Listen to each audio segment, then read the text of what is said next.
Mark Gilman, along with Western Oregon linebacker Bo Highberger. And Bo, to say that you've been on a tear the first couple of games might be an understatement. The SID's office came up with a number that said that you had more tackles in the Sac State game than you had all of the previous season. Well, obviously, some of that is getting some playing time, but talk about the development of your game this year. I've just really been focusing on understanding the playbook in depth, also getting comfortable with my teammates and just playing together with them. And when I watch you out there, it seems like you've got the old term, got a nose for the ball is kind of there. It seems like you're always looking, where is the football? Yeah, that would be right to say on it. Now, talk about the game for you as far as the Sac State game went. I mean, we've had a couple under your belt, but talk about that one in particular, kind of a breakout game for you. It was a big game to start the season. Anytime you're matching up with a D1 opponent, it's a big deal. And I think that the coaches did a really good job of getting us prepared for that game, as well as my teammates, especially the older ones, helping me kind of, as a first-time starter, learning everything and getting ready for it.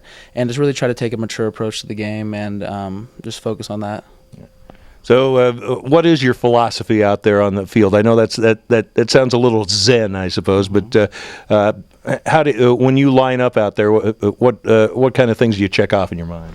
I try to get my pre-snap reads down, as Coach Berg teaches us, but really I just try not to overthink it. Once that ball's snapped, I kind of just try to shut my brain off and just play football.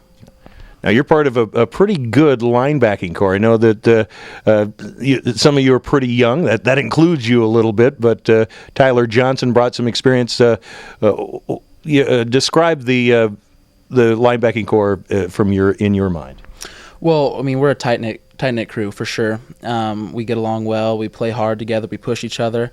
We've been plagued by injuries a little bit this season, which has been something we've been working through. But I think that we're going to keep working and we're going to keep getting better. Now, you played your high school ball at Elmira, and I wanted to make sure I just got in a shout for the Falcons on that one. But talk about all the – yeah, there you go. Talk about the adjustments for you. Obviously, it's a step up from high school to college, the size notwithstanding. What kind of things have you learned over the last couple of seasons to get there? Redshirt year, I would say, really helped me, develop as a player, mentally and physically. Coach Metzger does a great job in the weight room, doing things for us to get better athletically.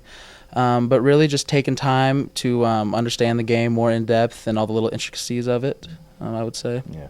It is. A lot of folks just think it's about running towards the ball and hitting somebody, but most people who have played the game know there's a lot of thought and a lot of mental preparation that goes into this. Definitely. I think that you definitely have to be conscious of what's going on and understanding the X's and O's of it, but then there's a time and place for that, too, to be real aggressive and kind of mean, Well, you've certainly done well in that department over the first couple of games, and appreciate you being part of this team, and appreciate your time here today, sir. Thank you, sir, very much. I appreciate it. All right.